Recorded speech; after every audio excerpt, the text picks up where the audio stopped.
what is up? What's up, fans? How are you all doing? I am here. I am live. I am back. It is nice to be back. It's actually very interesting to be back because I have the team that I cover versus my son, Luka Doncic.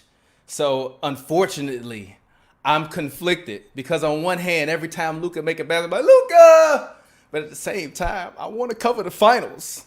I saw Kevin Durant drop 50 before my very eyes last year. I need to see the finals. I want to see it. I need to talk to Doc after the finals. You know what I mean? But anyways, I'm here. I'm live. We are live on youtube.com/HNB Media TV, as well as we are live on our special guest page, Ms. Ashley Nicole, which I will bring her in a quick second. And we are also live on youtube.com/Hoops and Brews. If you are currently checking this out, I know it's Friday. I know you might be on your way to the club, or you might be waiting in line while you going to the club. Hopefully you got your face mask on. And actually, why are you going to the club? This is stuff I would say to you 8 months ago. Why are you going to the club? Get your ass in the house. All right. Anyways, welcome to the new show in LA. The Clippers, they won, and they actually won very handily tonight. I thought that my son, Luka Doncic, he let me down a little bit. But I'm going to bring in my special guest in a quick second.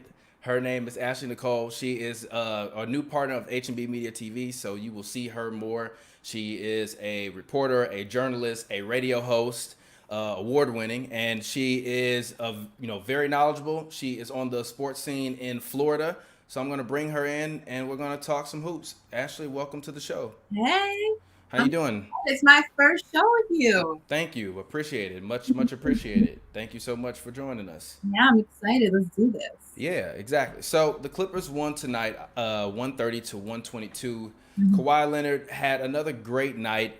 The one thing that I've been kind of I wanted to ask Kawhi this question, and I don't want to be the guy that's kind of start stuff, but he kind of says these little things where, like, I call them Kawhiisms, where they're like little subtle, like it's almost kind of like that stepfather that kind of or that parent that gives their kid praise but never quite enough praise. Like, he was talking about Landry Shamet. He's like, well, Landry hit some shots tonight, and sometimes when you making shots, that kind of negate the mistakes you make. I'm like, damn, Kawhi, like, why you got to throw that man under the bus like that? But Kawhi is a hilarious human being. He actually, the funniest part is when you're on the Zooms, like, you're literally on a regular Zoom, and basically you're muted until they call you.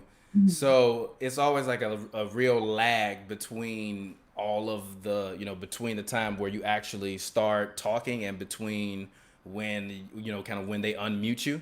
Yeah. And I guess Kawhi today just decided that his presser was only going to be 2 minutes. I'm going to play this real quick. We got his back. Go ahead. Hold on, Kawhi. Kawhi, hold on. Sorry. That's like that's exactly like he just sat back down and proceeded to answer questions for another 3 minutes. But I do think that this was a good win for the Clippers. I think it was much needed. I think that Landry Shamet, Kawhi Leonard has spoken many a times about the chemistry on the floor and being able to kind of get everybody on the same page. Doc Rivers has spoken almost ad nauseum about it this year to us. They've also had their concerns defensively tonight, although they did give up 122. This didn't feel like last game where it felt like it was almost like a snowball effect or avalanche. So I think that as long as they continue to play consistently and he night in and night out can give you 35 plus, which I believe he had 36 tonight, 35 in the last game, they'll be okay. But without Pat Beverly, there has to be some level of spacing on the floor. Everyone loves to talk about how Pat Bev clanks shots and he clanks threes. Well, this year he has been not a knockdown shooter, but he's been fairly decent in terms of shooting. So I'm not upset at kind of, the progress that he's made this year as a shooter. And when he's not on the floor, Reggie Jackson is cool, but you can leave Reggie Jackson. You're not scared of Reggie Jackson. Pat Bev, if anything, you're more scared of him, kind of what he going to say after he makes a three than you are of him making a three, because he's just like a fierce Chihuahua pit bull mix. No, I'm not a Chihuahua. Don't do my man like that. No, don't get me wrong. No, look. I love Pat Bev. I'm from Chicago. He's from the west side of Chicago, so I know how Chicago hoopers play. I play like a west side hooper, even though I'm from the south side. West side hoopers are defensive. They play down and dirty. They love to get in the mud, and they love to like frustrate you.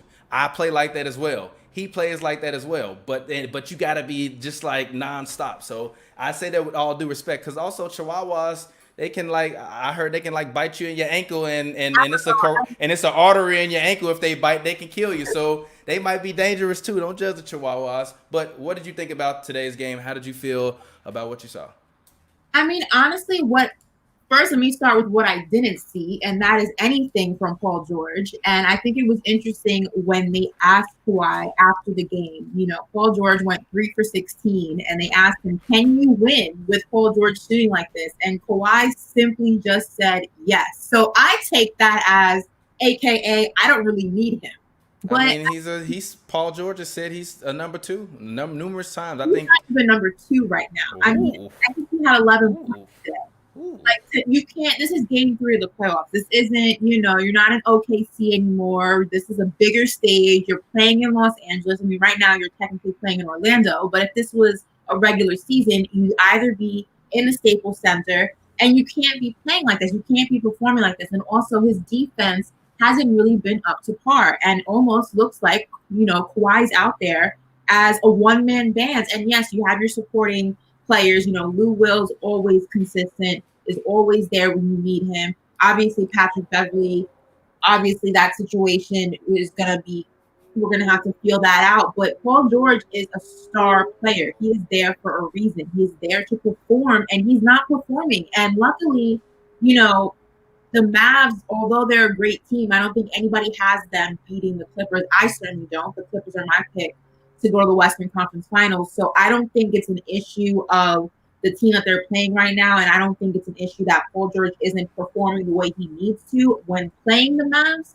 But when you get into the next round and the competition gets more fierce and the games get harder and the game slows down even more, Paul George cannot be playing the way that he's playing. It's just not going to cut it. Yeah, I agree. It's definitely not going to cut it. And even looking at tonight, what he shot, 3 of 16 from the field, 1 of 8 from 3. He was 4 of 4 from the free throw line. He did have 9 rebounds and 7 assists, but he also had 4 fouls and 2 turnovers, which is what you spoke about. He hasn't been playing the best defense, but also I think Luka Doncic is a defensive nightmare. I think for any defense, he's a defensive nightmare, and I think the only reason why Patrick Beverly means so much is because he's crazy enough to go out there and get 50 points dropped on his head by Kevin Durant and literally say to me in the press conference after, "What did you guys expect? He's Kevin Durant, but we still wanted all the smoke." Like, you know what I mean? So yeah, I mean, he is Kevin Durant. He is Kawhi Leonard. He is Luka Doncic. But Paul George has to be Paul George. And I've said this, I've tweeted this all year. I actually haven't been that critical of Paul George this year due to the fact that he did have a torn labrum. And there's a WNBA player by the name of Alyssa Thomas, I believe she plays for the who beat the Sparks last year? I think the Mercury. No.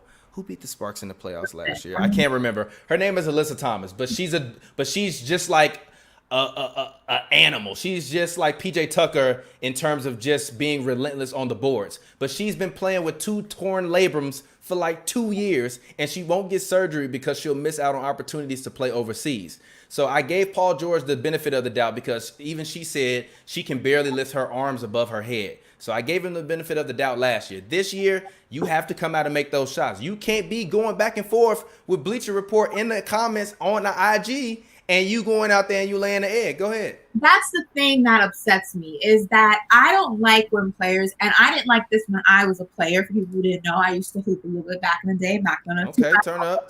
But, I don't like when players talk the talk, but they can't walk the walk. And that's what's irritating about Paul George. He has a lot of things to say on social media, whether it's his individual posts or in the comments or whatever. He had that tiff, between him and Damian Lillard that got a little personal, but still, you can't talk all of this and then perform how you performed in game 3 tonight. 3 for 16, 11 points. I mean, this is the playoffs. This is not just a regular season game. This is not just even a scrimmage. This is not even a play-in to get into the playoffs, and you don't need it because you already secured your spot. You are in the hunt right now. You are in the hunt to get a championship. And yes, Kawhi has done a lot, even in his time in Toronto. And I don't even want to knock those guys because I feel like that was a great team. But if you want to look at it, he's done a lot with much less than he has in LA with the Clippers. But still, it is not an excuse for how Paul George is performing. You can't go 3 for 16 in game 3 of the playoffs. I don't care who you're playing. It's just unacceptable. Well, speaking of that, I actually have a clip from Doc Rivers. He spoke to reporters after the game. Let's hear him talk about Paul George's shooting struggles.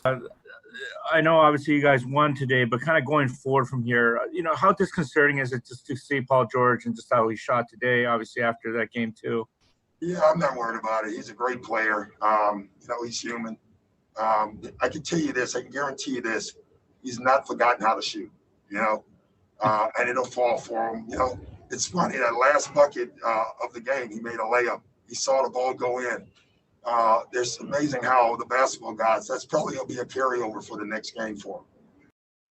So Doc he's doing what Doc does, but this is why Doc is a player's coach. This is why everybody loves Doc. Yeah. This is why I personally like Doc. Doc is a great guy, and he always has his guys back. So I'm not gonna sit up here and act as if he should have scolded him. But I will also play a clip where Kawhi talks about Montrezl Harrell's return and kind of Doc Rivers mentioned earlier in the presser that Montrezl Harrell looked like he finally got his speed back for the first time tonight. So I'm going to play that clip, and then Kawhi also will talk about Paul George after he answers the question about Montrezl Harrell. That he saw Trez speed. And I know he was gone for a while, but did it feel like he was back to the Trez from the regular season or before the break? It looked like it to me. He was running the floor tonight. He got to his spots, got some hand wins, got to their free throw line, made shots, came over in his help position, sitting down on defense. He did a great job tonight. Also, with Paul George, Doc said, we got a layup at the end there, and he thought maybe that'll help him, carry over to the next game and see the ball go in. Is there anything that you said to him, after that game, or what are your conversations like to get him out of this stretch? He's good. We all start from scratch again, game 4. If you shoot 100% from 3 in 3 games, doesn't mean you're going to shoot well game 4, but it's all from scratch again.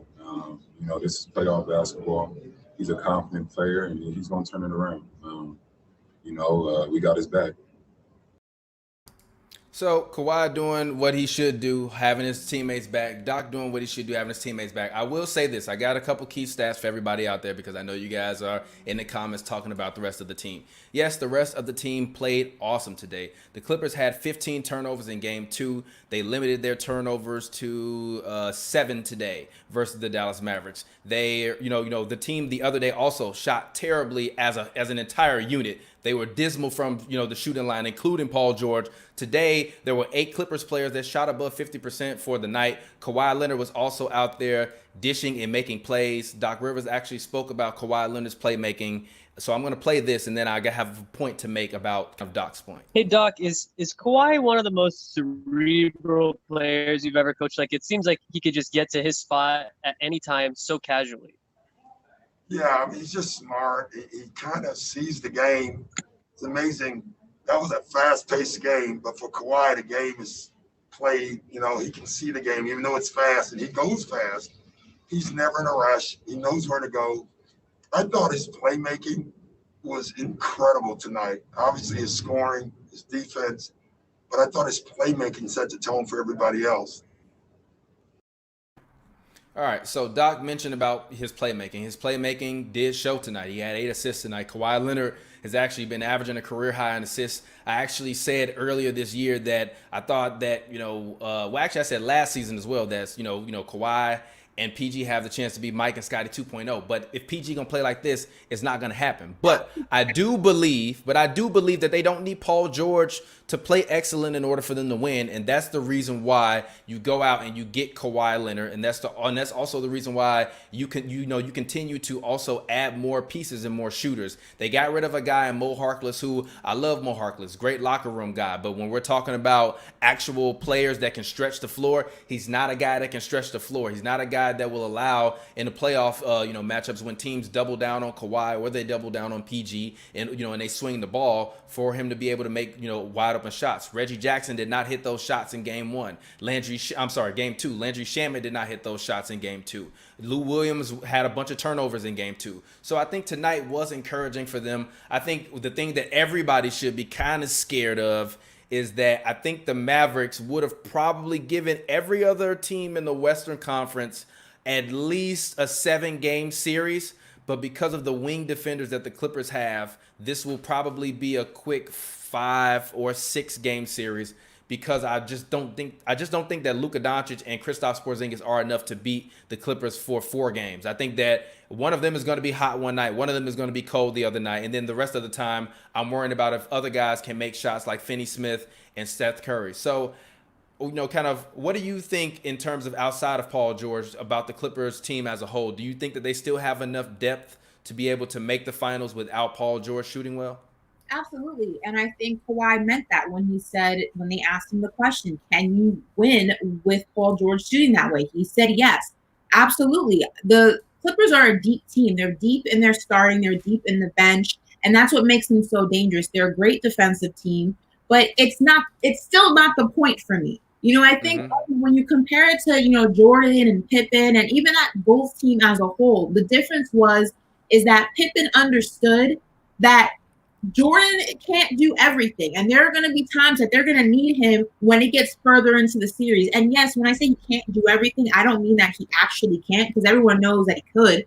But the point is he shouldn't have to. That's why you surround your star player with supporting players to kind of take that burden off of them, because as the games get more important, as the series gets harder, as you get closer and closer to that Western Conference Finals and ultimately the finals, the games just change, and you really need your star players to really be focused. You need them to be healthy, which is most important, because God forbid you're exhausting Kawhi Leonard every single game. And the games, there are no travel days in between these games. They're every other day. It wears on your body. That's why you need a Paul George to do his job, so that the burden is not on Kawhi, because you need him. That is your guy.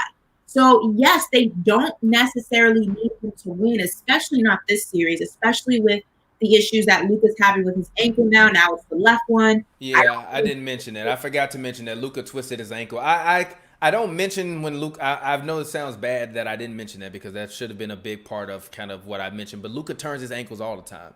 I tweeted that Luka has Steph Curry ankles, and it wasn't out of disrespect. I love Luka Doncic. I believe that he's going to be better than LeBron. I think he's already better than any other 21-year-old basketball player to ever play basketball. I think he's terrible on defense, but I think that comes with with age, and also he's a guy with ankle issues. I'm not running around screens when I'm turning my ankle every other day. He consistently turns that ankle. If you look at his ankle, he has the kinetic tape on it. So they have to deal with that ankle. He also has to either switch up his running mechanics or his landing mechanics. Something in his mechanics that he's doing is leading to him continually hurting himself. And it's the same thing with Steph Curry. Like, sometimes you just have to adjust. Even if it's wearing the, the super high ankle braces that Steph Curry, wears because he's trying to protect his ankles. Luka has to realize that his body is his commodity. And I forgot which NBA player said it, but I believe it was some Hall of Famer that was saying it on a program. And he basically said that, that kind of a vet told him,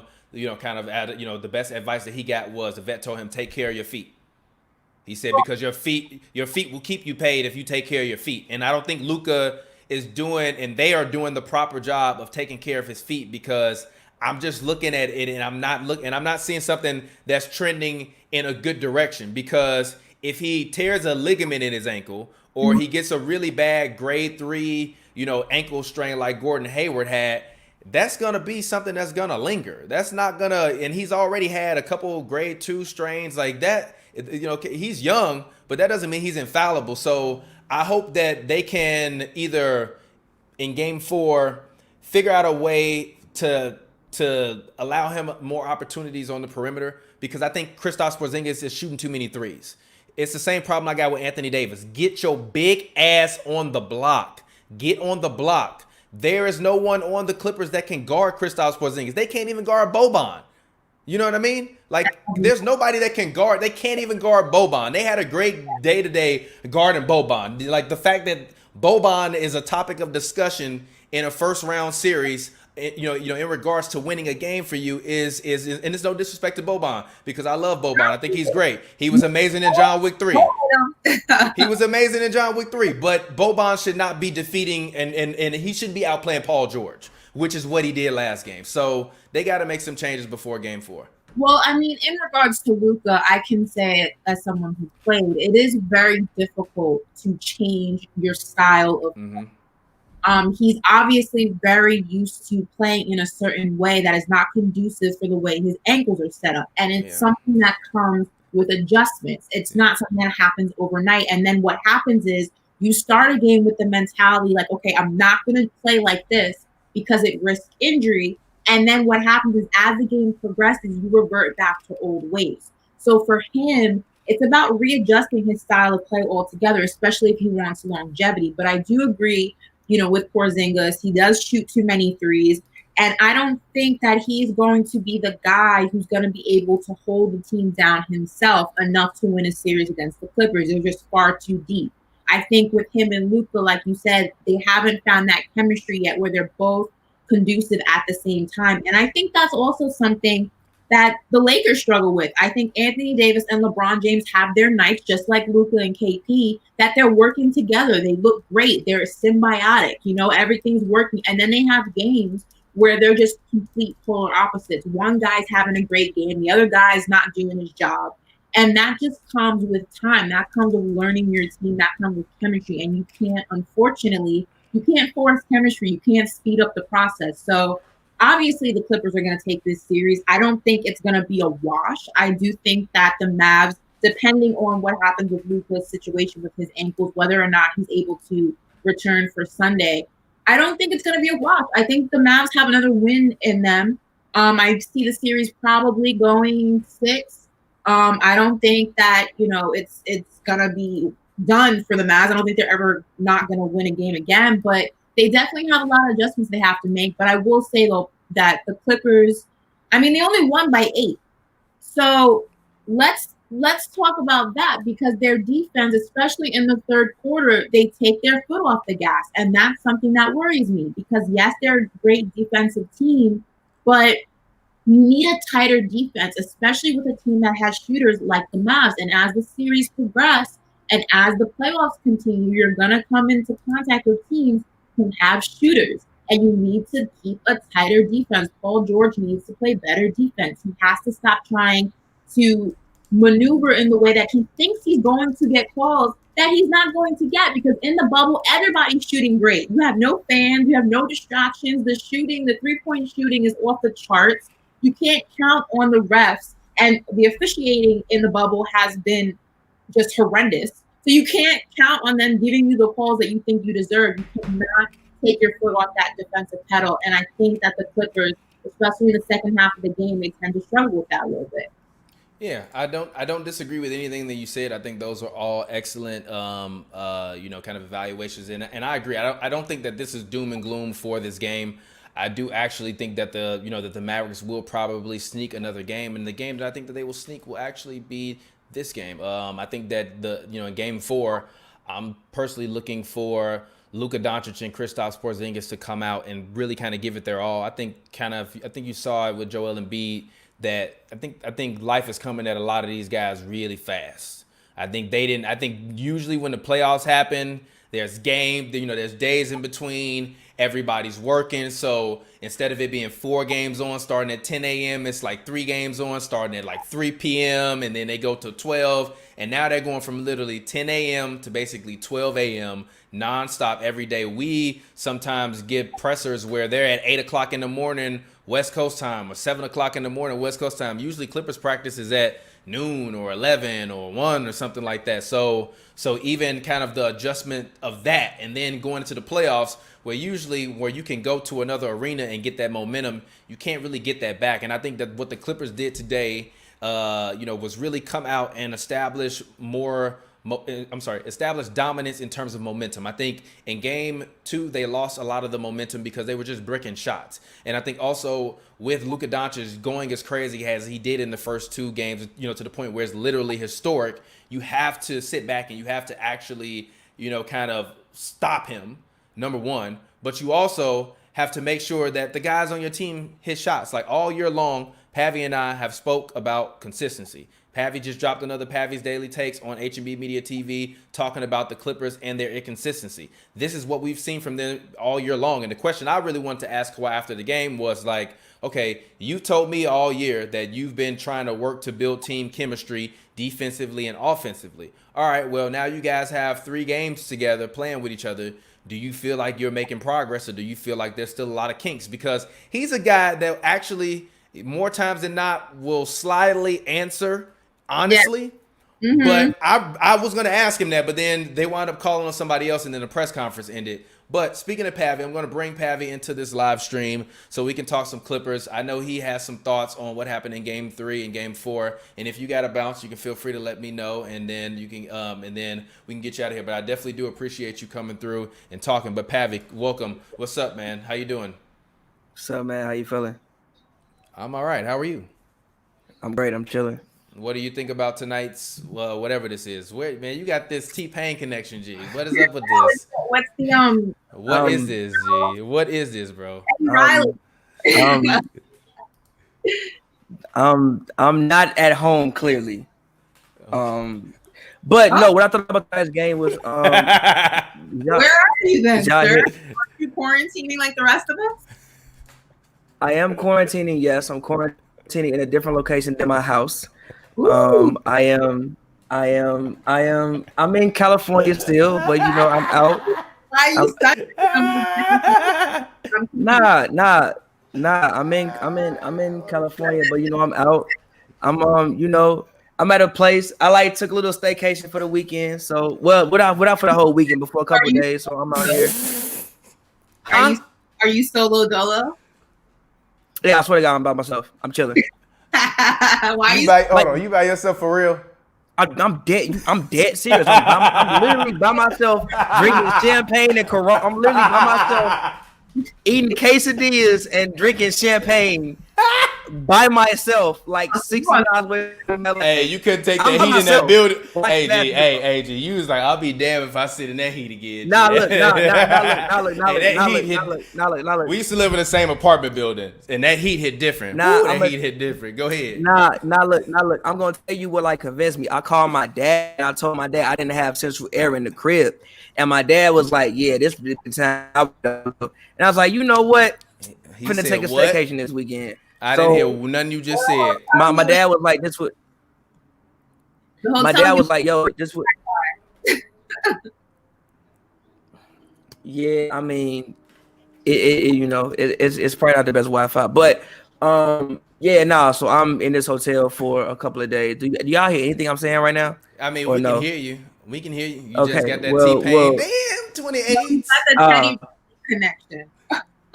Got that Nelly on versus. So I'm just been here for the past however many hours watching basketball and whatever. And what I thought about the game today was I thought that the Clippers did a better job of like I said in my past takes. I thought in game 2, I thought that they kind of didn't get as aggressive as they got with him in game 1. I kind of thought in game 2 they kind of let him come on and kind of get comfortable. Today, at least I saw people in his face and trying to disrupt his comfort level. Not saying that I'm Luka isn't tough. I'm gonna keep it a thou with you. I don't know if it's gonna work. I don't know if it's gonna work out, G. I don't know if it's gonna work out. You freezing. Go ahead, keep talking. I'm just letting you. We deal with this literally every time, so it's nothing new. They're like it's his internet. It's his internet connection, and the homie Glasses Malone got a fire alarm in his house that just beeps because it need a new battery, and the fans was mad at it. So. Oh Lord! Yeah, I guess he might be back. They got better Wi-Fi in the bubble, so wherever he is, gotta step their shit up. Yeah, for sure. But any closing thoughts? Any closing thoughts on this game? What do you think? Who do you think will win the game on Sunday? I think I gotta go with the momentum. I'm gonna go with the Clippers. I think we won't see a win from the Mavs until Game 5, honestly. And then obviously the Clippers are just going to shut it out. But I will say though that, it's going to be interesting. And I think again, the key factor is Luka, because that's going to, I'm a Luka fan, and I hope that, that ankle injury is not as bad as it looks. But then, Charles Barkley made a good point, is that if the Mavs, it really depends on the ideology of the team. If the Mavs really feel in their heart, and I hate to say this because, every team can go, we can win this, But sometimes you gotta look at the cards that you're dealt. You gotta look at the situation that you're in, and you have to really, as a coach, sometimes say, "All right, yes, we can win this, but will we win this enough for me to risk the future of one of my stars?" Because if we look at the season, because they played in the bubble at the NBA restart, the new season's expected to resume around December. Now, if the Mavs were to go on a run, that's going to leave a lot of time to rehab an injury if you were to get one. So that's risking now a whole new season. So it's really going to be interesting what the medical staff, what the coaching staff, how they handle this Luka situation. I would really want him to maybe not play a full game. Maybe they dabble him in and out. I think that would be the safer way to do it, put more of the stress on Porzingis and the rest of the team, because I don't think risking Luka for a series that I don't think the Mavs can win is worth it. But again, as a team, as a coach, you're not thinking, all right, let's just call it quits because we're not going to win this one. It's a very weird space to navigate. But it's an important space to navigate, and it's an important decision to make because you're jeopardizing a future season if you don't play your cards right.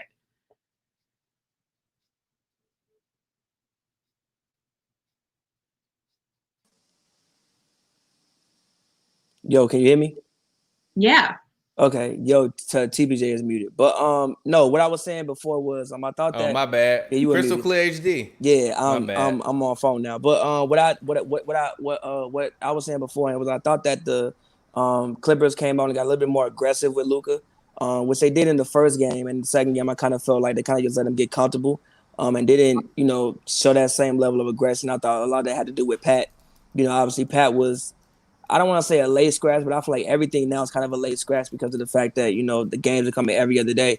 So you kind of like really don't know if somebody's playing until honestly you probably wake up and realize that they're not playing. I mean, yeah, but they never tell us who playing anyways until last minute before the game. They don't they don't tell us, but you don't know like what they know inside the organization. They don't tell us, but we don't exactly. So like we don't know what they know inside the organization beforehand.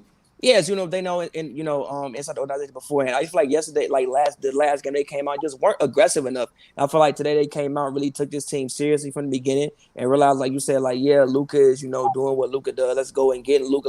Let's make the focal point Luka.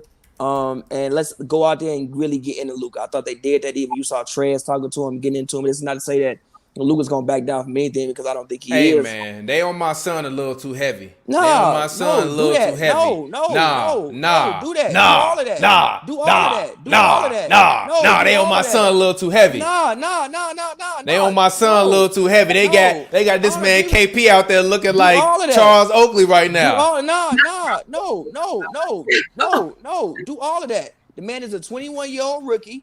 First playoff. He ain't no rookie. He is not rookie. He ain't no rookie, and it's really his third season, like Charles Barkley and them said. Whatever. It's really his third season. He is a rookie to the playoff situation format. You need to go in there, get into him, make him work, pound him away. Obviously, you got 7 games. Even we from the group chat talking to glasses. Work on him consistently. You got 7 games. I appreciate the way that the Clippers played. As far as the way PG played, I didn't think he was terrible. Did he shoot the ball well? No, he did not. Can PG shoot the ball better? Can PG shoot the ball better? Yes, he can. But when I was watching the game, from this game to last game, I didn't notice the fact that he didn't shoot well because he still had 9 rebounds. He still had 7 assists. I still thought that he was more engaged. Obviously, if they want to win a championship, he has to be better. But I didn't think that he was terrible. What part of 3 for 16 and 11 points is not terrible? 9 rebounds, 7 assists. There's more things doing on the basketball court. There is, yes, he's doing it. No. Pause. There are more things doing on the basketball court than just score the ball. He had 9 rebounds and he had 9 rebounds and 7 assists. So I don't think he played terrible. Whoa. Man said, whoa. Hey, center yourself. Center yourself so we can all be on the screen at the same time. Listen. Those 9 rebounds, put yourself in the middle of the screen. Did not make or break that game. Had you taken those out of the equation, the Clippers were still winning this. Paul George is not on the court to get 9 rebounds and 7 assists and just 11 points and go 3 from 16 on the field. But you can't. for. But you, I feel you, but you can't say that those 9 rebounds and 7 assists didn't help, especially when you don't have a point guard on the basically damn near on the court for most of the game. They started the game with Landry. Who is a 2 guard. He's not a point guard. Pat Bev and Reggie Jackson are your only point. Really, you don't have a point guard damn near at all. Pat Bev, who the one TBJ, we were there when he said that Doc Rivers gave Pat Bev his play sheet. So that's really your point guard, and he ain't there. So you don't have no point guard. So hold on, Ashley, hold on. With the way that they run their team, they expect their wings to initiate offense as well. So their job isn't just to score the ball; it's also to pass the ball and get other people involved. So I thought he did a good job of that. Obviously, we talking about winning the championship, beating the Lakers, beating the Rockets, beating the whoever down the road. He has to be better than 11 points. Obviously, 11 points isn't going to get it done. But I don't think that this was a terrible game. When I looked at it, to me, he played better than what he played in the last game. Was he excellent? No, he wasn't. Was he, what you brought him here for? No, he wasn't. But was he terrible? I don't think he was terrible. I think there was room for improvement for sure. But I do not think that he was terrible tonight. But you're comparing it. Okay, maybe he wasn't terrible again when you compare it to game 2, which it was a bad game for him also. Game 2 was a bad game. He wasn't terrible. Okay. So he wasn't as bad as he was in game 2, which wasn't terrible. He had 9 rebounds and 7 assists. You had 9. I cannot say you're terrible with 9 rebounds, 7 assists. I noticed he was on the court. I wasn't watching the game like, yo, PG wilding. I never said that at one point in time watching this game. I never said that. He was just bricking. She didn't say he was wild. She said he was bricking. I think you're giving him way too much credit for doing. He had 9 rebounds and 7 assists. I'm not giving him an incredible amount. I'm not giving him an incredible. I didn't say he was incredible. I guess I don't think he was terrible as the way people was. He was cool. He was okay. He wasn't incredible though. I look at it as when you bring star players to a team, their responsibility is not to just be okay. It wasn't that bad or better than their last bad. Thank you. Their job is to perform every single night, especially when you're in a playoff. I feel like he performed though. Again. Conference finals, especially when going to a final. Again, like I said, he had 9 rebounds and 7 assists. The Clippers depend on their wings to do more than just score the basketball. So I do not think so. Again, but he had 11 points, G. Okay, he had 9 rebounds, 7 assists. He didn't score the ball well. Okay, there's way more things to do on the basketball court besides score the basketball well. Which I hate that we in this world where it's like if you score 15 points or 11 points, you play terrible. He improved his averages all across the board from the season in every other category. I do not think he was terrible. Can he get better? For sure. Let me ask you this then. If it was Kawhi who performed like that, would you be saying the same thing? If they won the game, yes. Because again, I understand that the Clippers wings most of the time are used as their guards, which I think is part of the issue sometimes, which actually, even when I was looking at Landry and where his shots were coming from, a lot of them came from the top of the key, actually using where guards shoot shots from and not him just sitting in the corner. I like the way the offense moved today. I thought it looked way better than it did in the first 2 games. I saw less funks in the offense consistently than what I saw in the first 2 games. I thought it was cool. If Kawhi did that and they won the game, he had 11 rebounds, 9 rebounds, 7 assists. Sure, I have no issue. Can he play better? Hell yeah. But I'm going to say he's terrible? No, he wasn't. Because again, I understand the Clippers' wings' job is to do more than just score the basketball. Half of the time they looked at as to be the point guard of the team. I think, though, when you think of Paul George and what he's supposed to represent, the performance was not good. And I think it's problematic, maybe not so much in this game and maybe not so much in this series because you're playing a Mavs team that's very up and down, and now they have to deal with the injury of Luka. So I feel like that makes it a little bit different. But if they were playing another team, for sure. Trailblazers, or this was round 2, or this was the Western Conference Finals, Paul George can't perform like that. No. But then what happens is you risk that if Kawhi has a bad game, if he has an off day, your 2 scorers, that's your front load right there of that team. The rest of your supporting guys. If one guy doesn't perform, that means all the pressure is on Kawhi. And if Kawhi has an off day, then you're screwed. That's a loss. So I feel like it's a dangerous territory to navigate when you give him slack for not performing well. Yeah, like yes, but no, because also I would think that even, Doc said this was the first game Trez looked like Trez. I would assume that Trez would continue to more so look like Trez. Also, Pat Bev. I mean, Pat Bev's not looked at as, a scorer, but that's 11 points as well. And also, I think that Kawhi and PG can have less defensive responsibility if Pat Bev is out there sometimes. So again, I think we're still dealing with a team who's still. The issue with the Clippers is the fact that they literally have had their whole roster for maybe how many 6 times this season, 7 times maximum. So again, they have a consistency problem. I think that every night when you deal with the Clippers, I don't even know if they know what they're supposed to do every night. Stop shaking the phone. Sorry, I don't even know if they know.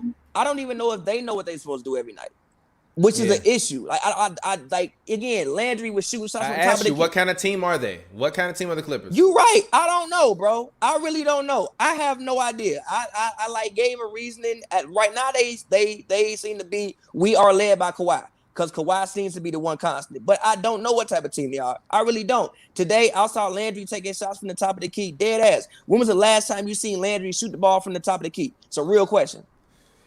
I mean, when he does, it's not a good result. Yeah. No, but tell me when. But when have you seen it?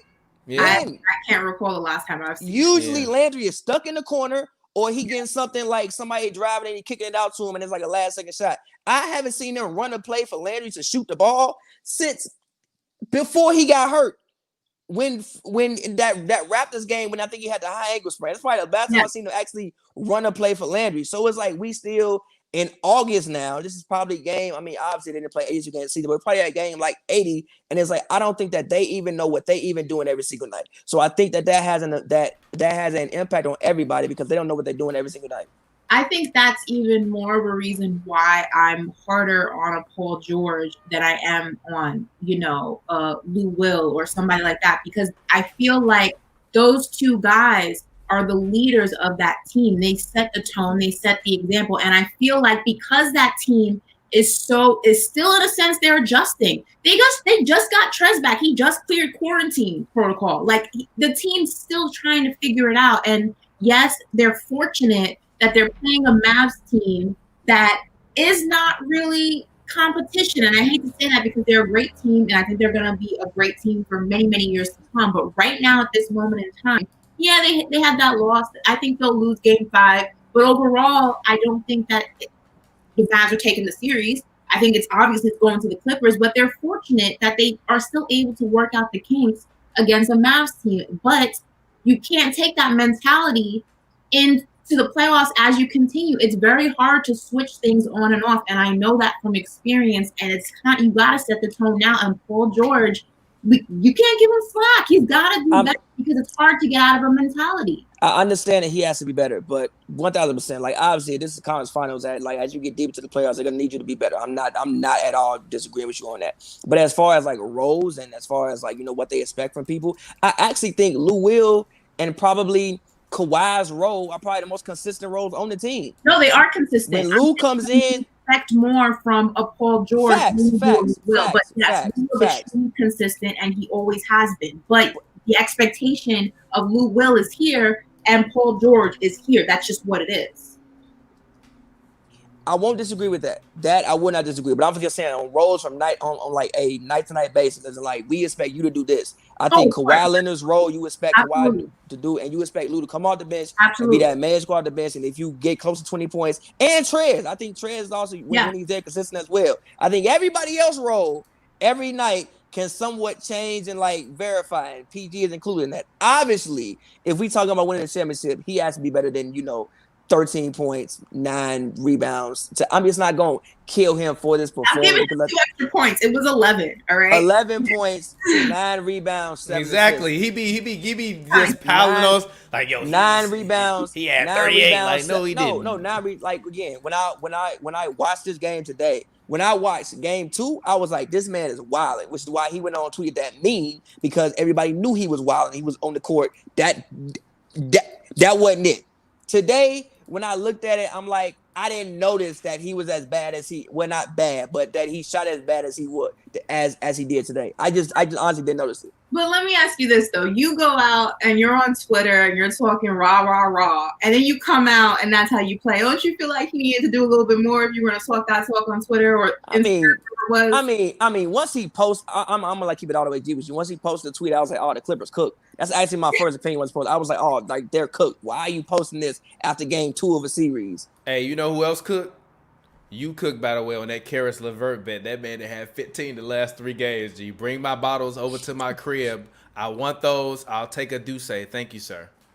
Thank you, sir. What the hell is wrong with you thinking that man's going to average 24? You do good, though. Thank you. I'm sorry, but I just thought about that. What is he at, though? What He was averaging 23.5, and he had 15, 15, and 15. What if he go off for 40?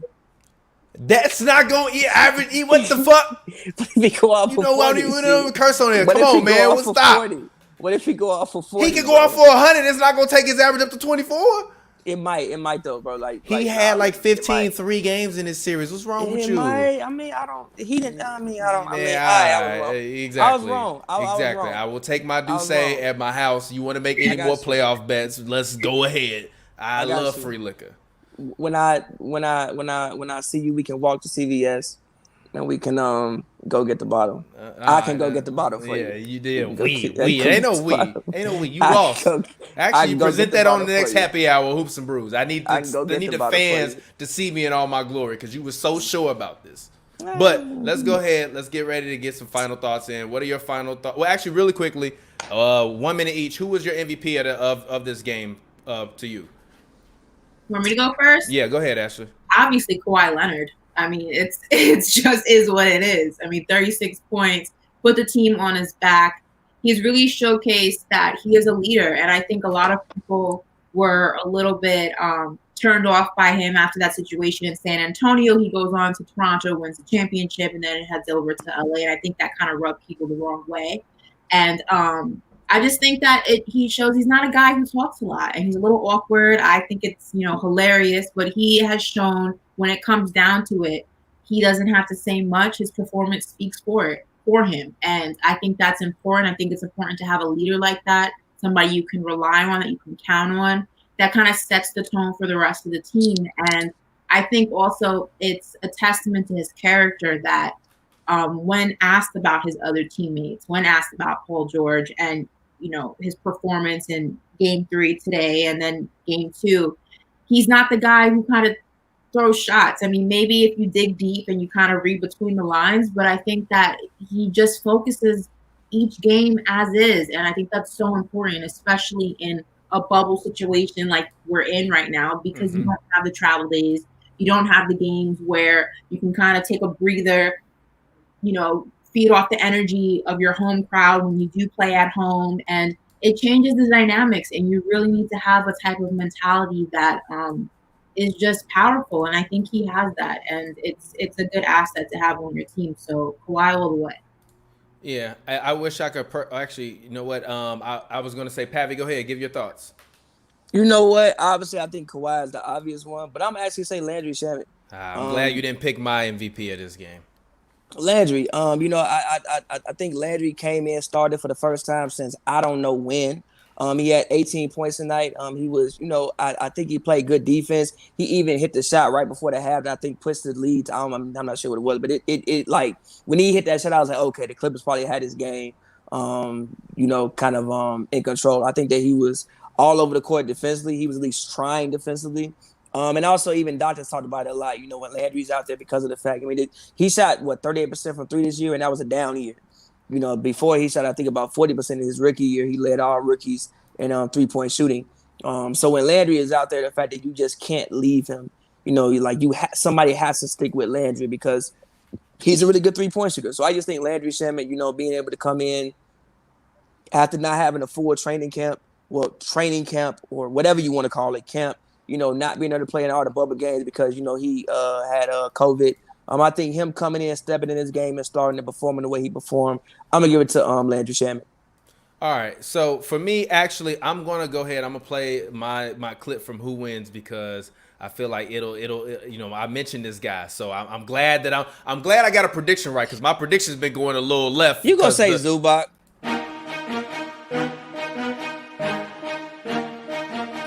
What's up, fans? How are you doing? It's your boy TPJ. I am here. I am back with another episode of Who Wins. Make sure after you finish watching this episode, you go to youtube.com/HNB Media TV. Go on that community page and make sure that you vote to make your voice heard on these polls. Let's go ahead. Let's hop into the matchup of the night. Tonight's matchup of the night is actually the Dallas Mavericks versus the Los Angeles Clippers. The Mavs are the home team tonight. They're looking to take a 2-1 lead. In all honesty, they could potentially be up 3-0 in this series had the referees not put a little bit of home cooking for the Clippers in Game 1 and Kristaps Porzingis got eliminated. So the Mavericks will take on the Clippers tonight. Currently, the Mavericks are actually a +4 favorite, which is actually very, very interesting to me. I thought this game would either be -2 in favor of the Clippers or even, but the Mavericks are the +4 favorite. If I were you, I would bet on that. I look for the Clippers.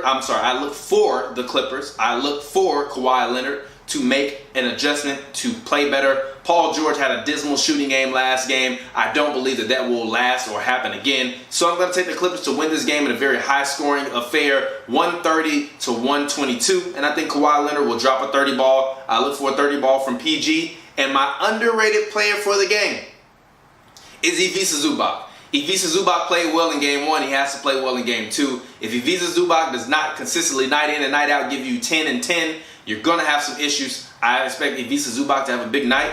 We'll see who wins. This has been your boy TPJ. Thanks for tuning in. Damn, I'm good.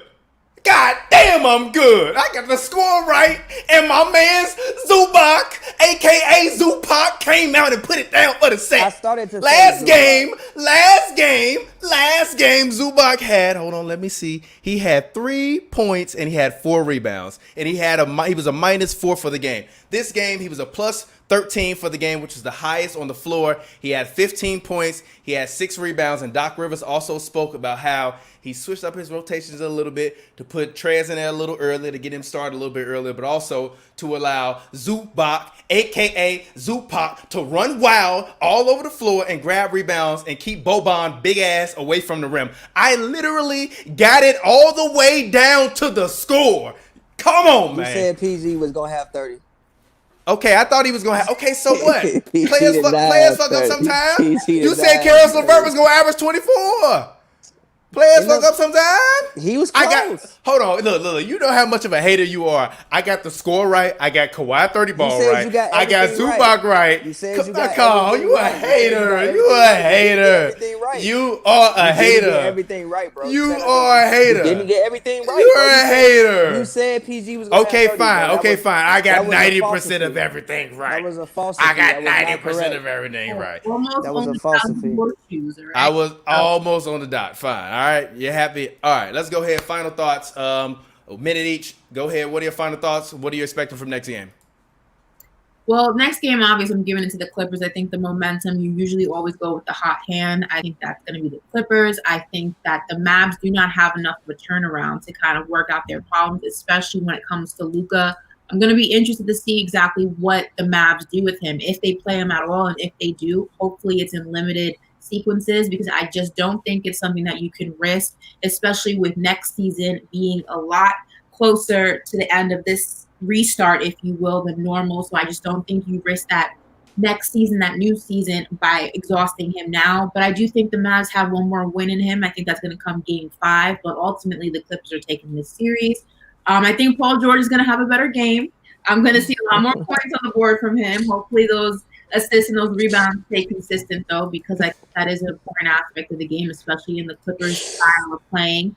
But, luckily they're playing a Mavs team that, like I said, is kind of all over the place right now. And although they're putting up a good fight, it's not going to be enough to fight against the Clippers team that's this deep. But the Clippers, although they're playing great, they do have to make some adjustments for the second round, and a lot of them have to do with PG. So we'll see. This man Pavy over here lounging and shit. What the hell? I'm chilling, bro. I'm vibing. I'm vibing, man. I'm vibing. No. Actually, I had the champagne at noon. It's been going for hours and hours and hours. Wow. I had like some mimosas I treated myself to some mimosas. Nah, no, literally. I was like drinking mimosas, watching Nuggets. They don't call us hoops and brews for no reason. Nah, right now, right now I've calmed down. I'm drinking literally I've calmed far down. Water. This is not vodka. This is water. But well, shout out to you. I hear like water's good for your skin. For like 15 seconds, I thought you put out a whole like tub of vodka. I'm like, you. No, it doesn't look like vodka, right? That was I was like, you are. I thought you put out some like no.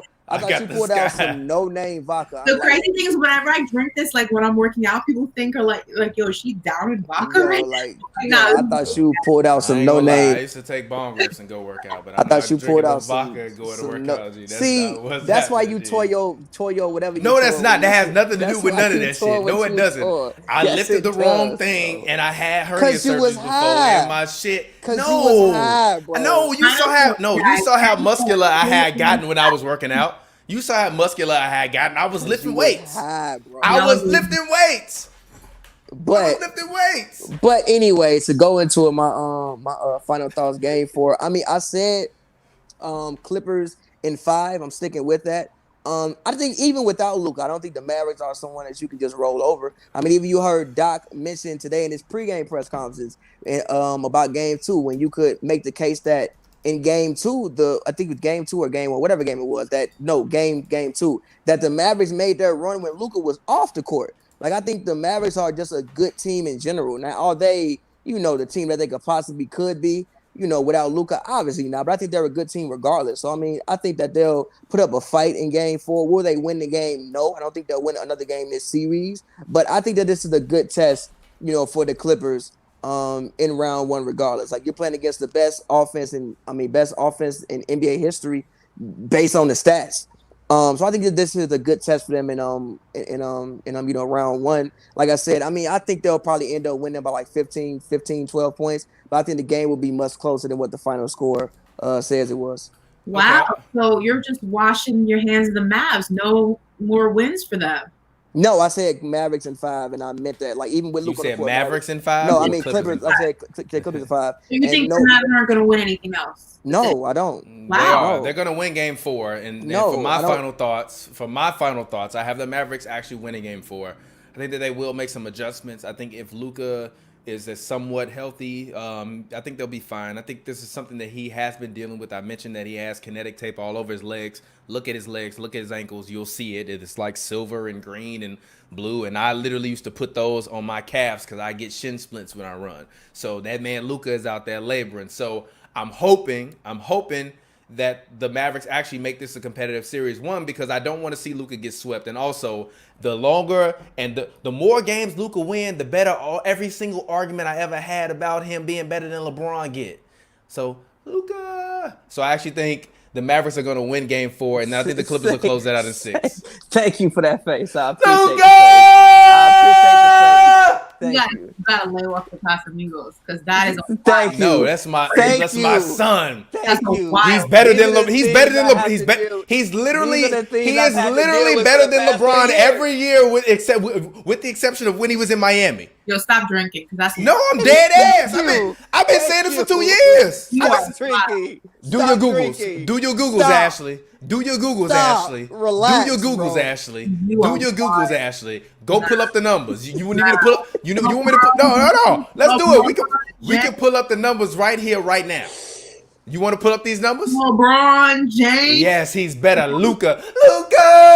Yes, they gonna have me in a commercial like Drake did his own Nike ad. They gonna have me in a Luka ad. Nah, this is a different cover. I'm there, like Spike Lee. Let's go. No, he is. He's better. He's a better passer than LeBron was at that age. Debatable. He's an infinitely better rebounder than LeBron was. No, he's not. He's infinitely. I don't want to hear that. I don't care. No centers. I don't care. LeBron still can't average 9 rebounds this damn year, and it ain't no goddamn centers. He got fucking 8. I don't care. I don't care. The man 6'9", 280. He's 6'9", 280. Stop that.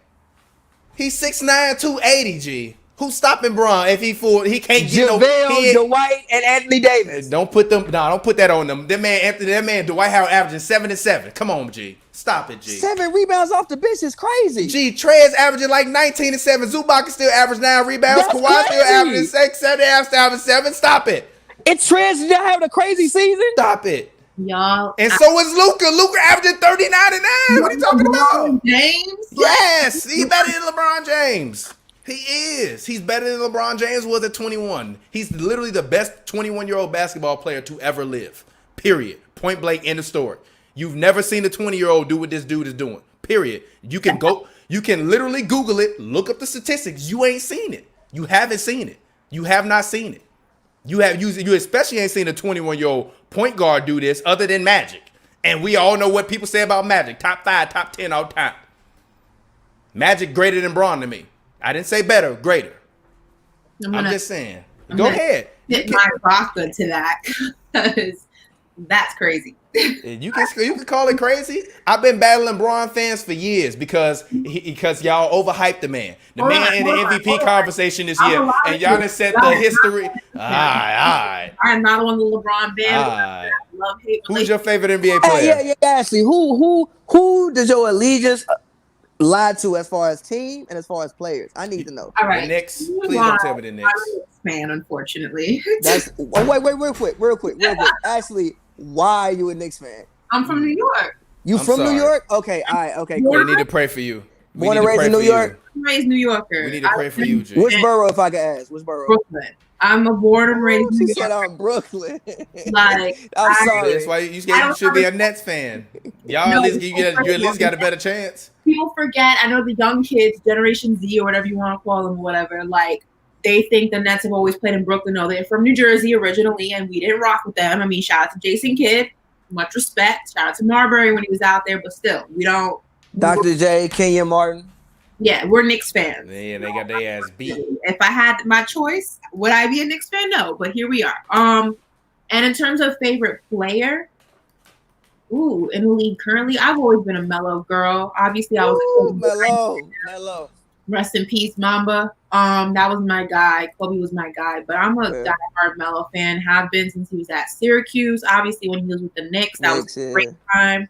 And I wish and I hope that we retire a Mellow jersey in those question. Respect. Question. What's your favorite Mellow moment as a Knick? Ooh, there's so many. Is it really? What? Is it really? What? Is it really? I've actually seen him at the Garden play, so I have. That don't mean he got moments because you've seen that man play. No, but then when we, the times when Lynn Sanity was going on, and we had Mellow, we had J.R. Smith. I just want to say, how would Lynn Sanity happen if you have Mellow? Lynn Sanity would never happen if Mellow was hurt. He was hurt. Mellow was hurt. Yeah, Mellow. He was hurt that year. He was hurt. He was hurt doing this time. But the way that he embraced that moment, that was a great moment for Knicks basketball, for Knicks history. That was a really dope moment in time. Like, it was short lived, but it was dope. But I mean, I don't know if I have a favorite like Mellow Knicks moment. My favorite Mellow moment was probably the Nuggets game where he just laid flat out on the court.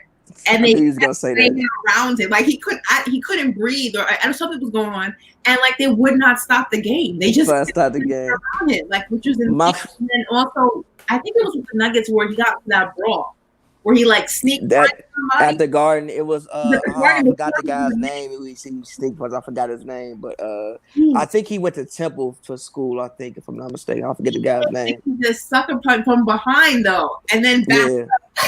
If I could tell you my favorite Mellow moment, actually is against the Bulls on Easter. This is a goddamn clip, but we don't want to talk about Mellow, G. I gotta say, like, no. My favorite moment was when D Rose dropped however much he dropped in the guard and did this, and Mellow was on the opposing team. No. But it was Easter when Mellow hit those bang the Mike Green back to back, and when he tied the game and won the game. It was my favorite Mellow moments. Mellow resurrected Jesus. If this is Hoops and Brews, that's what I would have named this episode. Mellow resurrected Jesus. But all right, thank you, Ashley. Go ahead, talk to the people, let them know where they can find you at as we get ready to get out of here. Make sure you guys follow me on Instagram and Twitter at @AshNicoleMoss, and keep a lookout for my videos coming your way right here. Thank you so much for joining me. I appreciate it. You have a great night. All right, Pavy, go ahead, talk to the people, let them know where they can find you at. Hold on, wait a minute. Go ahead. Follow me on Twitter at Pavy, Pavy, word, all one word, man. Make sure I go check out my new project right now. I just feel like rapping too. Go get that right now on every streaming service that you want to get it on. So, yeah. All right, and as always, my final thoughts of the night is your boy TPJ. Thank you all for joining a new show in LA. We did not expect this to last an hour, but it lasted an hour. So I expect the Clippers to actually lose the next game, but I do think that there are tons of encouraging things that I saw today that can carry over and will continue to have and add a carryover effect. So I do look for the next game to be very competitive, but I just don't think that the Mavericks are going to quit. And I think that this series will allow the Clippers to win their next series much faster than people, would have expected. And I think that even kind of seeing the way that the Nuggets and the Jazz have been playing each other, I think that honestly, if I'm the Clippers, I might be licking my chops right now thinking, hey, man, like we can, let's try to wrap this series up with the Mavs and then let's wait and then we're going to annihilate whoever is in Denver, versus Utah. Or they might get complacent, which they tend to do. And if they do get complacent, then that means that they could potentially fall and lose a game. And then if they do lose a game, then obviously, this series is going 6. And I don't want the Clippers to think that this is sweet and think that Luka Doncic and Kristaps Porzingis can't get hot. They can't get hot. They're both two scoring forces. So, I guess we'll see. I do actually think the Clippers will pull out the series, but I think next game, Rick Carlisle, I think, is a master of adjustments. One of the most masterful coaches of all time at making adjustments. That's the reason why J.J. Barea, Jason Terry, Dirk Nowitzki, Sean Murray, and Tyson Chandler can beat Miami with LeBron, D-Wade, and Chris Bosh. So I think we'll see what happens in the next game. But I will say this. I am very, very encouraged for the Clippers. And all they need is for guys to hit shots. And if PG ever decides to get hot for 3-4 games, they're going to sweep somebody. So I'll leave you with this last clip of Doc talking about Kawhi playmaking, and then I'll get out of here. It's been your boy TPJ. Thanks for watching the new show in LA. Make sure you drop a like on the video, please. Please drop a like. If you're watching this video, do me the biggest favor. If you are watching this video, like the video, bro. Don't just click out of this without liking this video, G. You're going to make me mad, bro. I'm going to stop answering y'all tweets because y'all put comments in here, but then y'all don't like these videos, and then these videos don't have no likes because y'all too busy dropping comments. Drop a like on this video. This video should have 1,000 likes. Drop a like on this video. If you one of these people in this chat room right now and you didn't drop a like, G, the next time I'm finna screenshot who in this chat room right now. I'm screenshotting it. Let's get some more screenshots. I'm taking it right now. I'm taking the screenshots. So the next time I do a stream, whoever in here that didn't drop a like is not going to get seen no more. Drop a like. Make sure you subscribe, share a video with your friends. It's been your boy TPJ. I will get up with you later. Have a good night. Stay safe. Peace out. Hey, Doc, is Kawhi one of the most cerebral players you've ever coached? Like, it seems like he could just get to his spot at any time so casually. Yeah, he's just smart. He kind of sees the game. It's amazing. That was a fast-paced game, but for Kawhi, the game is played. He can see the game, even though it's fast, and he goes fast. He's never in a rush. He knows where to go. I thought his playmaking was incredible tonight. Obviously, his scoring, his defense, but I thought his playmaking set the tone for everybody else.